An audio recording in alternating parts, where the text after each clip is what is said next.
keep pushing the boundary, keep pushing, right? As I said, you got to stand out, you got to break the mold, and that does involve, breaking stuff.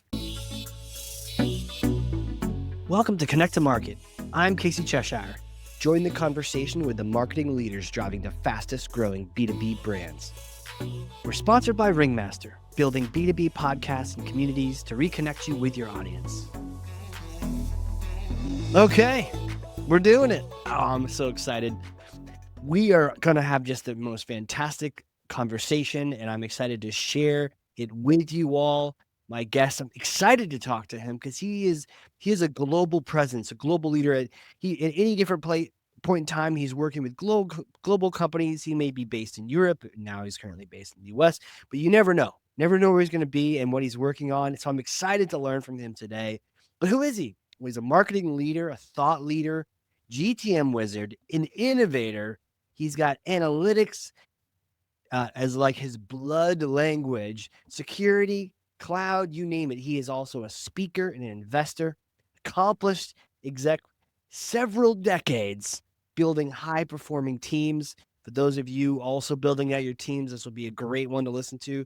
Leadership roles in anywhere from the early stage startup to the billion-plus tech companies. So a great swath of experience to learn from today. Again, US, Europe, Asia, you name it, honored as the Cybersecurity Marketer of the Year as well. We get to talk to him, Chief Market Officer at Illumio, Karl Bergh. Welcome to the show, sir. Thanks, Casey, for having me. Excited to be here. Man, I don't even know how we got you on here. Maybe we tricked you on here with a good glass of wine or whatnot, but I'm so excited to talk to you today. Can't wait for that wine to arrive. All right, I'll put it in an envelope and send it your way. Well, hey, I'm excited to just dive in with you here and ask you the first question. But in order for me to do that, I actually need assistance from this giant blue foam finger.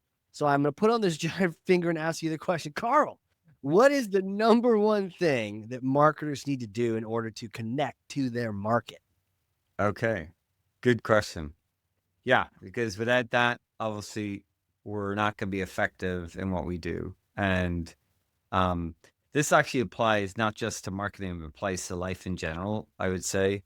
And I've written about this and done some podcasts about it recently, so it's a bit of a recurring theme. But I would say the number one thing that marketers need to do to connect to their market is know yourself.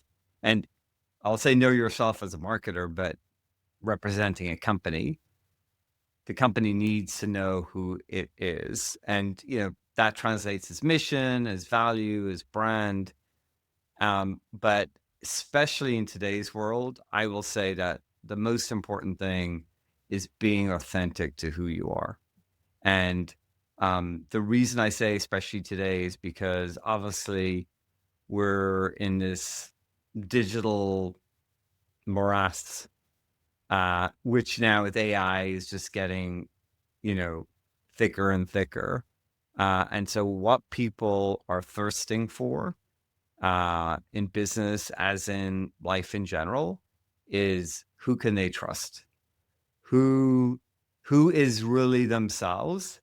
And they gravitate towards people and organizations that are authentic.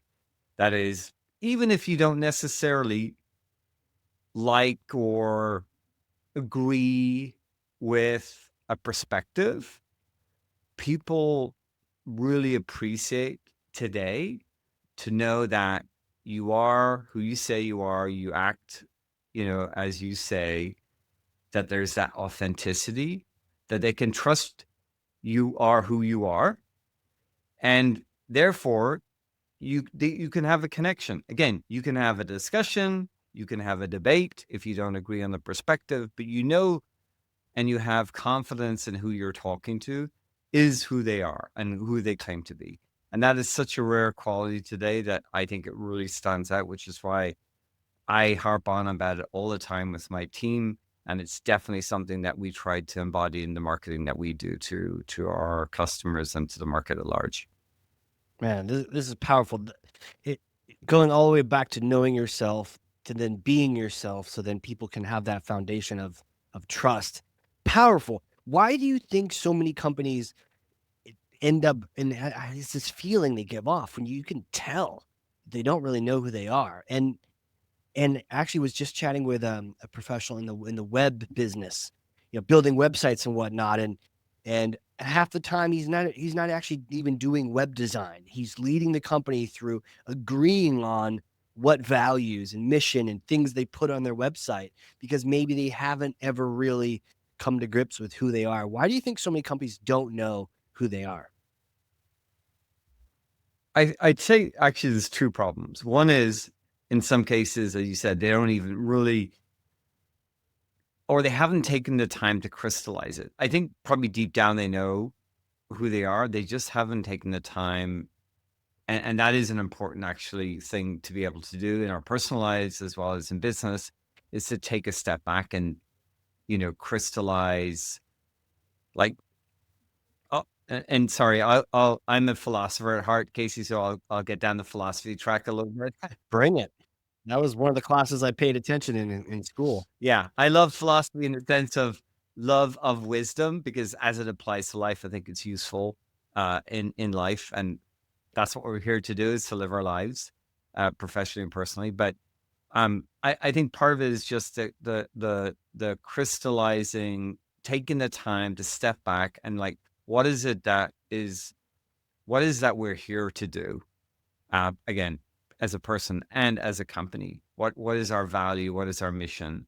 And sometimes there's always a beginning of that when there's a founder and they have a vision, and sometimes as a company's mature, it gets lost or it changes, and it's always good to periodically step back, to think about it, to coalesce around, and how then do we crystallize it? And then once you have that, obviously, communicate it. But the second thing I would say is that sometimes people do know who they are, or companies do know they are, but they're afraid to be who they are. And they're afraid to be who they are because they don't want to offend someone, or they don't want to, lose an audience, or there's a gazillion reasons why we do this as individuals and as organizations. But at the end, it backfires. And then backfires because, back to what I said, people kind of get the sense you're not being authentic. That's a turnoff. The second is, doesn't matter what persona or image you adopt as an individual or as a company, you're going to piss off someone, or someone's not going to like it. And just that's the way it is. No reflection on you. It's just that's, we live in a very variable, varied world. And so you might as well be who you are, because it doesn't matter, again, what persona or what image you pick. There will always be, detractors and people who don't see the world as you do. But what they will appreciate, as I said earlier, is that you are being true to yourself. Yeah, I mean, speaking of philosophy, what are those?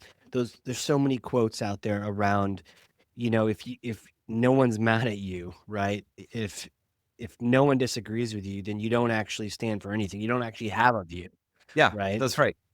That's right. Yeah. So look, I think this is, at the end of the day, this is the most essential part, and the reason I said it was the number one thing for marketers, is because it's a noisy market, and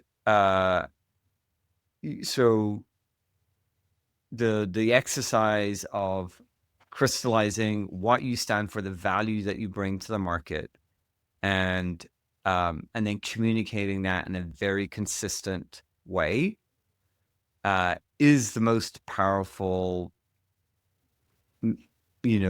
tool, approach, strategy that exists in marketing.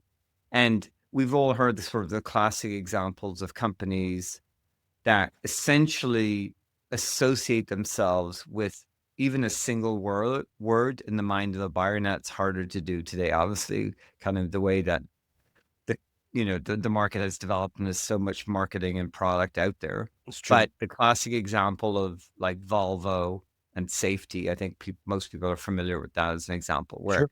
Yeah. the one thing that Volvo did was they communicated to the market, we are a safe car. And what they will find is, like, yeah, for, parents, as they're thinking about what car do I buy, that's going to be top of mind as Yeah. a criteria, right? Now, it's not going to be for your sports car enthusiast. Again, back to you're not going to please all audiences, but for the parents, that's a pretty big market because there's a lot of parents out there.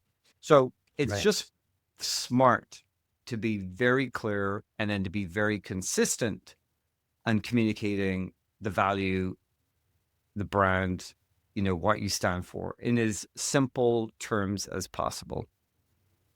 Yeah, I'd love to break that down even further with you. Because when I think about how people come up with what they stand for, I feel like sometimes people just initially have stood for something, right? So, like, my company, we create human connections, what we stand for. Cool, but at the same time, connecting that with what your audience, what your customers are looking for, right? So, what I like about Volvo in your example is that there is a subset of people that are looking for safety.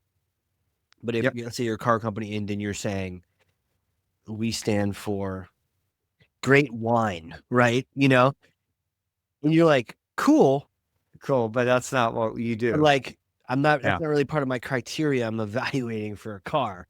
You know, is it okay, and you still maintain your authenticity to allow some, like, thought process to say, "Well, I understand what you stand for is good wine. Maybe, let's sort of word that in a way for your audience," or do you lose authenticity if you, like, try to gear what you Well, stand for?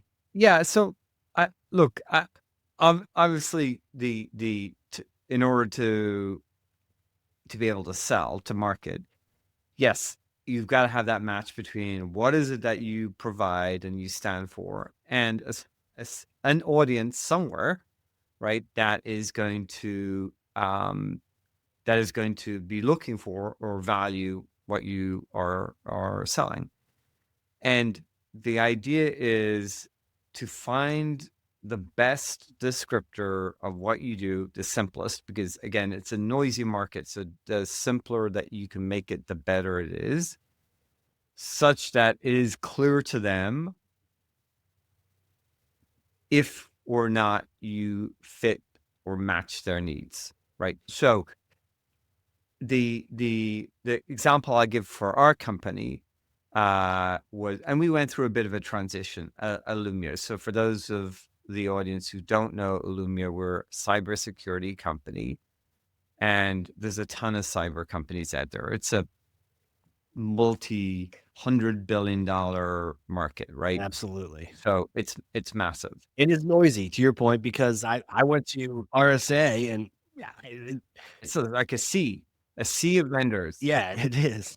and so we were, uh, uh, this is a very good example, like on a transition we went through, that I think does a better job of communicating our values to market.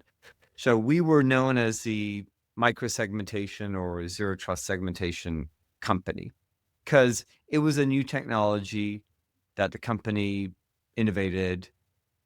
This was, 10 years ago, and very visionary at the time. And really, what that is essentially a way of breaking up your network such that when a bad actor gets into the network, they can't get to high value assets. Mm. So it essentially stops. And the analogy I give, it's quite simple for people to understand. Let's say most of security is like the alarm system on your house. You lock your doors, you lock your windows, you put on an alarm, you trying to stop the bad guys getting into your house, right? The burglars. And that's where most of cyber has focused. What Illumio did with this technology was it really acted as the safe inside your house where you keep your valuables, like your jewelry and passports, and that we're the safe inside. So even if they get inside your house, they can't get to your high value assets. That's Right. Illumio. Now, the company was positioned around, as many startups are, around the technology, which is zero trust segmentation or micro segmentation. That's great. But the problem is that unless you know you're looking for that technology, and yes, we have to do some education, it's not very helpful. So what we've changed it to now is breach containment. We are the breach containment company. Whereas every other company is trying to stop breaches, essentially stop them getting in the door. Right. We're the companies that once they're in, once a breach happens, we'll contain it so it doesn't do any damage. And so it's a simple way of communicating our value. It's a value-based statement or positioning, breach containment. It's very differentiated because the rest of the industries are, working to stop breaches. And our perspective in a world of AI is that breaches are going to happen. It's not a matter of if, it's a matter of when. And so now we're finding a lot of momentum in the market as people come to us and say, okay, I know that I'm going to get breached. It's kind of, post mythos. It's a done deal that this company and our company will get breached. And now I need something to help me stop the damage. And that's where breach containment comes in from Illumio. Wow. How do you get to that? Do you recall the process? Like was it? I mean, it just sounds so clean. And sometimes I was, Yeah, simple is often hard. Simple is often hard. I mean, it really is hard. It is hard. So, I have to credit so I came in about a year and a half ago. I have to credit the corporate marketing team of which Mindy, who is part of, and they had a campaign that they had started around this idea of contain the breach, and so it was already this idea was already kind of there as a campaign. Great. And so what we decided to do is, what, I think this is the right way to position the company. This is not just a campaign. We're going to reposition the company as the breach containment company. And so that's essentially what we did. Obviously had to get to get the CEO and founder to sign off, but he totally got the value and the clarity of the positioning as well. So it was a pretty easy process. And the good news is also because of the campaign, we had some data to support, hey, this seems to be getting traction in the market. So we already had some data around the trialing that positioning. Yeah. So in that case, it was fairly easy. Casey, in some other cases where I've done this at prior companies, it's more evolved process. But I'm always looking to simplify and differentiate in a way, back to our original conversation, in a way that is authentic to who we are and the value that we provide, and that aligns very clearly with our target audience. So not a non-trivial exercise in many cases, but in this case, as I said, it was relatively easy. Yeah. And I love the simplicity of that. It's like in a noisy world, the simplicity of that message is almost louder. Yeah, for sure. Cuts through that. I said everything else, and the analogy I always give, and this is good for marketers to remember. An old boss of mine said this to me. He said, "You can have the most amazing." You were in Italy recently, Casey, right? Yeah. So you could have the most amazing Italian espresso machine. Those big ones. I can't remember. Absolutely. They're like you see in coffee shops. Incredible, right? But if you have crap coffee beans, the coffee is going to taste horrible. Yeah. Right. And so the most important thing ultimately, yes. And in this analogy, the coffee machine is the marketing machine, right? All of the activities and the events and the strategy. But if your message is not really clear and differentiated, doesn't matter what you do, nothing else is gonna work well. And just this whole process of crystallizing who you are and not being afraid to eliminate other possibilities Yes. is this foundation for establishing trust, right? And you had said earlier, Yep. so much noise. We're just trying to find who can I trust in this noisy, messy world. A lot of people are lying to me, a lot of inauthenticity around me. Correct. Who can I trust? And you have a company saying, here's who we are. We're not that. We're not that. This is what we own. Yeah. It's the paradox of choice, right? In some, like, it's, I said part of the reason too, I said originally, why are companies afraid to be who they are, or like to really focus on something, is either, as I said, it can be that they're afraid of alienating an audience or whatever.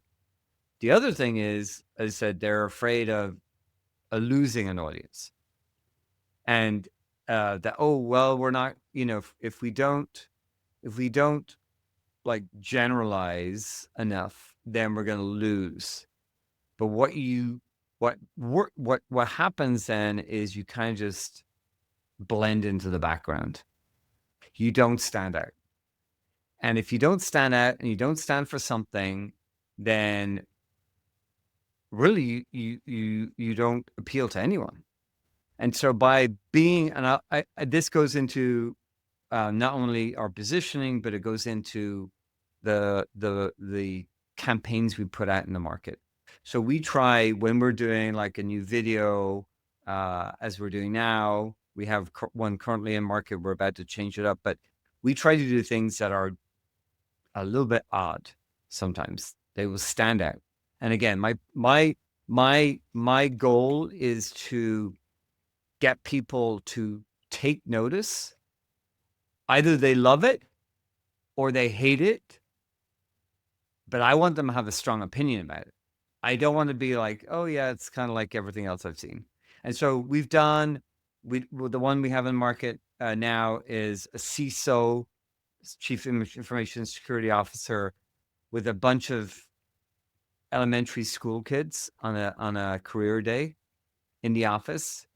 And this is, some of your audience may have seen on TV because it's quite widely deployed. And they're basically, because we wanted to get the message across to the cyber industry is broken, that we're not thinking about the things the correct way. And so these kids, as kids do, are very obnoxious little kids, saying exactly what they think, but they're speaking knowledgeably about cybersecurity, and they're challenging the CISO and the way the CISO is thinking. So it's a funny juxtaposition of the seasoned, Chief Information Security Officer and these brash little kids. They're just telling it as it is, right? I did one in my last company. It was called Pants Down. And as you can imagine, it was a little bit controversial. And actually, it was hard to get it out of the company because the HR was like, well, it ended up being very tasteful, but it was essentially people walking around the office in their boxer shorts, because being essentially, you don't want to be caught with your pants down, right? Being caught unawares. So clearly we took that analogy into the physical world, and it was a smash hit, that campaign, as was this one that we just did with the CISO and the kids.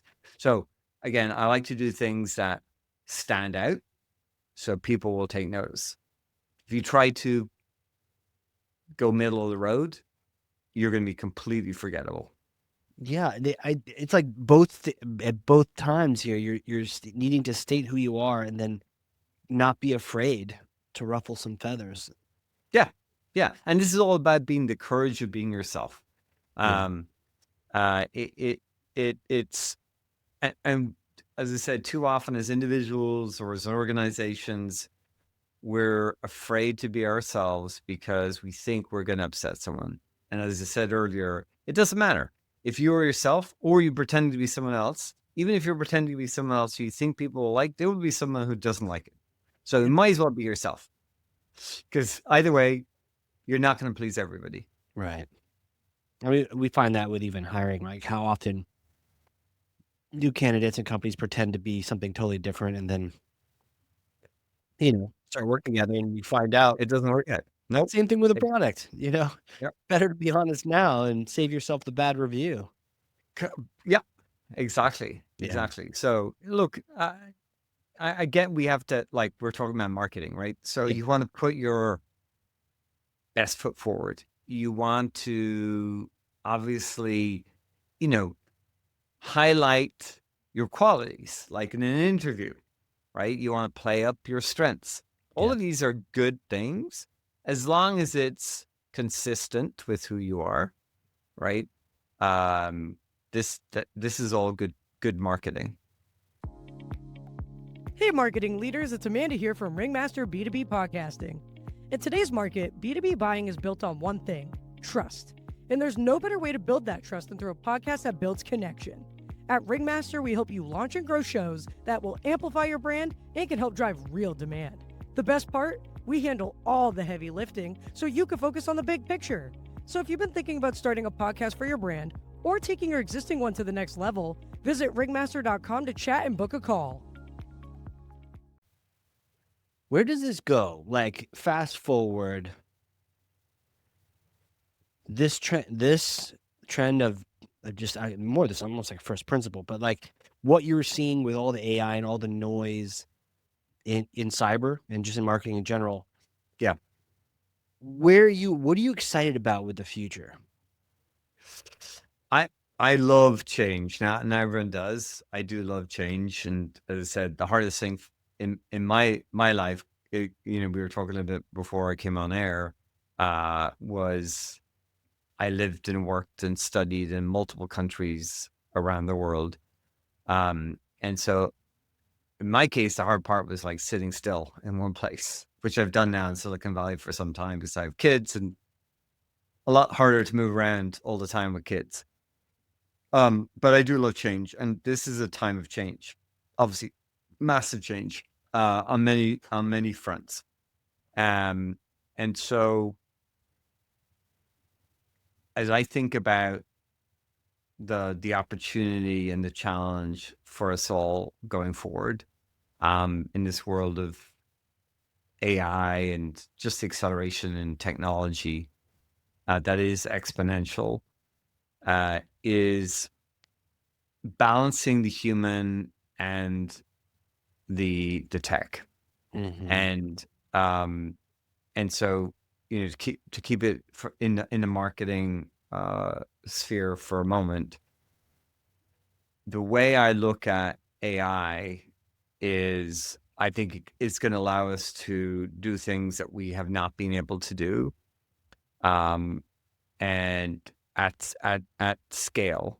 So I do think the technology will allow us to do true one-to-one marketing at scale, because the data is there, the technology is getting there where I can truly know who you are, Casey, where you are in your journey, right? And market to you in a way that's going to best resonate with you, and do that for 1,000, 10,000, 100,000, million people, which would have just been impossible with the old tech. So Right. I think that's exciting. So true one-to-one marketing at scale. Also, I do think AI within the teams is going to allow the teams to automate all the sort of the mundane work that we do, like the process and the stuff that we spend too much time on that's really low value. Just automate all of that away, so teams really get to focus on the things that they enjoy most to unleash their greatest creativity. And so I think we'll do even better marketing. Yeah. At the same time, I think that, and I tell this to my kids too, it's about leveraging AI for what AI is good at, which is all the things I just talked about. And then at the same time, developing your human capabilities, because I think this is where the great companies and the great marketers will stand out, is building experiences for their audience that are truly human to human connection. They're real, back to the authenticity. They're tailored events where I feel special, where we're really shining a light on the human connection and establishing those relationships, again, in a world where we're becoming isolated, it's becoming digitized. And so the best of the human can come out, both at work, people unleashing their creativity, as I mentioned to, and in the marketing activities that is making these events and these things that we do truly special human experiences, that's where I think the best marketing will arise, is that combination of the technology and the human in the best possible way. And that is an exciting world. The idea of emphasizing the humanity, but then making it ever so much more visible and efficient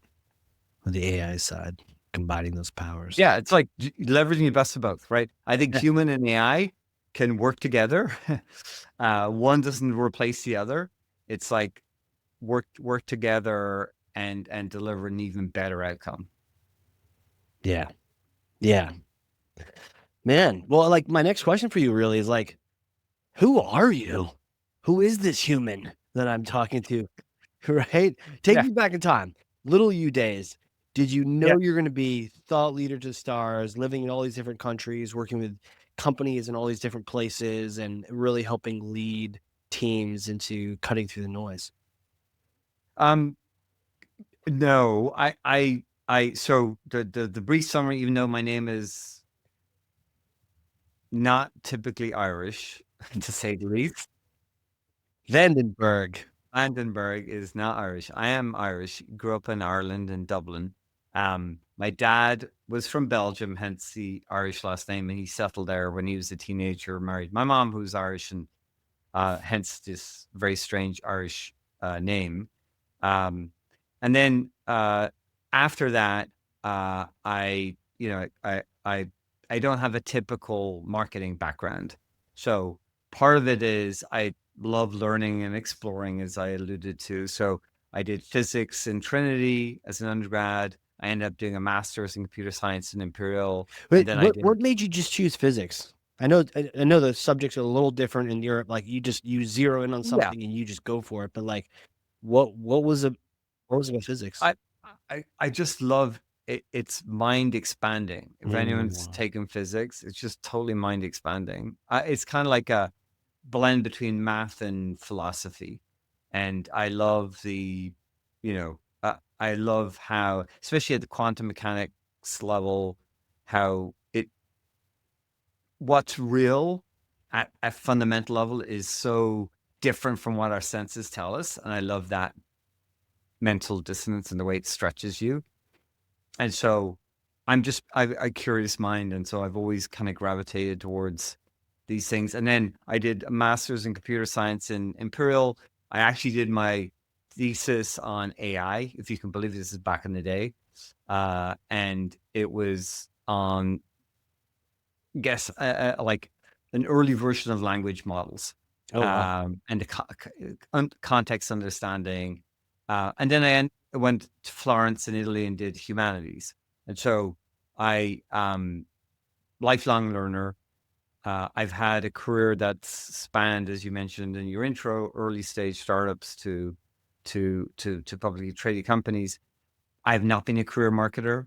My first job out of college was in Paris, doing coding for a startup. I was a developer. And then I went on, I did product management. I was a GM a few times. I did M&A. And then my last couple of gigs have been head of marketing, chief marketing officer, or chief market officer, here now at Illumio. And so, to answer your question, who am I? I would just say a lifelong learner. And in some ways, I feel like I'm really slow. It takes me a long time to figure things out, like life. Getting better as the decades roll by, but I'm still learning. My kids are obviously teach me as well every day, kind of circle of life. But yeah, I have a curious mind. I love thinking about things deeply. And this weekend I will do, I will convene my bunch of guys on the street. I live in Menlo Park, for a philosophers wine club. We do this on a monthly basis, and we get together and taste wine and talk about all things under the sun, really. That Under sounds the eyes of awesome. philosophy. Yeah. Wow. Philosopher's Wine Club. Um, Yeah, and so the background in the sciences, the background in the tech, so that when you then move, I mean, this is classic too. I mean, I went something similar. How do you think that helped you when you finally got to marketing? Yeah, I I think I've said this also in other forums. I think marketing is an incredible function, especially B2B tech. It's so broad, right? You've got everything from strategy to operations to tech to data to psychology to aesthetics to storytelling. I mean, the list goes on. It is an incredibly broad function. So I love that diversity. And so I think all of the different sort of elements of my background in terms of jobs and education prepared for me for that diversity, or drew me to that diversity in marketing. And I love that in the right setting, it can have a very big impact. I mean, as I said, essentially marketing will shape the perception of the company and market, will get that place in the mind of the buyer, which is the most essential and important thing. Everything else becomes easier after that, or everything else conversely becomes harder if you don't get that right. And I love marketing has that ability to do that. Yeah, it does, right? It's zoomed out and zoomed in at the same time. Well, a bit of a hypothetical question for you next. Yeah, If you're ready for this. absolutely. Having grown up in Dublin, I probably are. Probably are. I feel like we should be, by the way, beautiful city, beautiful country. I'm a It's a huge great fan. place. Yeah, it's a great Um, place. so this hypothetical question will take you back maybe to those times because I may or may not have a time machine here in New Hampshire. Okay. Right? So you come to a customer event in Boston, maybe drive north, we get some lobster, some beer, and you use the time machine. It's in the backyard, covered in tarp. And so, Okay. but it's a particular kind of time machine where you actually get a chance to go visit yourself and have a conversation. And the Mm. self that you're visiting is 4 days after you got that physics degree from Trinity in Yes. Dublin. 4 days afterwards. So maybe some of the fun has worn off and bright-eyed, bushy-tailed, there you are. What do you say to yourself? Wow.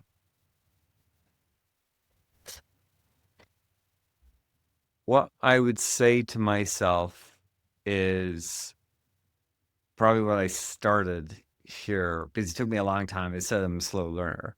I would say don't be afraid to be yourself. Be confident in who you are, Mm. in your unique perspective. And it took me a long, long time to learn that, which is why I'm talking about it all the time. But I think I went through so many, you know, uh, down so many paths and learned the hard way that eventually came back to, you know what? I have a unique perspective, as we all do, by the way. I believe that everyone has their own genius. You just have to Mm. kind of discover it and kind of let it out. And so I that would be the thing I would say to myself. Don't be afraid to be yourself. Yeah. Now, here's the follow-up question to that. Do you think younger you would listen to you? Young Karl, does young Karl listen to you as you tell him? Probably not. Probably not. Because and sometimes I said I got a thick skull, so it takes a while. And not life is gotta like knock you on your head. You see that in your kids, right? Yeah. Whereas you kind of know the path they're going down, and maybe it's not the right one, and maybe they're doing things that they could do differently or more optimally. But sometimes you just got to learn the hard way, right? I think I would have listened to some degree, but I still would have. And some of it is like some of it's inner confidence, and I was not a confident kid. I just some my kids seem to be, especially my younger one. I have a 4-year-old, and she's just like innately confident. She's bossing everybody around. Thinks she owns the world. But I wasn't like that, and for so I don't ever had the confidence to be myself at the time, and so it kind of would have it did take I would have taken still a bit of trial and error for me to to gain that confidence. Yeah. Yeah. Something about taking the licks and then you keep going, and then from there, the sort of confidence can emerge. Yeah, it Yeah. kind of you kind of have to prove it to yourself sometimes. And it often doesn't come from when you get things right either. When you're nailing things, you tend to chalk that up to being a fluke or something other than you. Yeah, yeah, exactly. The imposter syndrome and all of that. And so I think it does take the, and that's a lot. Honestly, I will say, people ask me what is like my core strength. I would say it's resilience. I think I've gone through some, as we all have, right, tough stuff, and I've picked myself back up and kept going. I think that resilience has been what has gotten me to where I am today. Do you think that was built in? That's a good one. I think I mean, from a young age, my dad was pretty hardcore dad. Yeah. I got some training there. I think he was very fair, but he was tough. He was a tough dad. International businessman. He had his own business, and he was high expectations and straight talker. And so I definitely got training from an early age. Our father-dad conversations were a meeting in his office. That was kind of he was a businessman, a business suit all the time, every time, Yeah. since I am, but yeah, that was the upbringing I had. So tough, but it sort of built this. So later on, when you bumped into other things that were tough or failure. Yeah, it was like, okay, I know how to I know how to do this, right? Yeah. I think a lot. I don't know. I feel like sometimes that's a lot of the kids in the newer generations can struggle with the resilience side. I'm They not sure do. why. Yeah, I see it from my elder kids. There's Yeah. definitely, you know, it, because you've got to be exposed to life. And if your world is like all digital, Mm-hmm. you're not going to build any resilience. I mean, yes, I guess you could psychological resilience, but I feel like we're going the other way. And so I'm with you. I think this anxious generation is not resilient, and it is one of the biggest challenges, because resilience, it's such a dynamic, challenging world that we live in. You have to have resilience.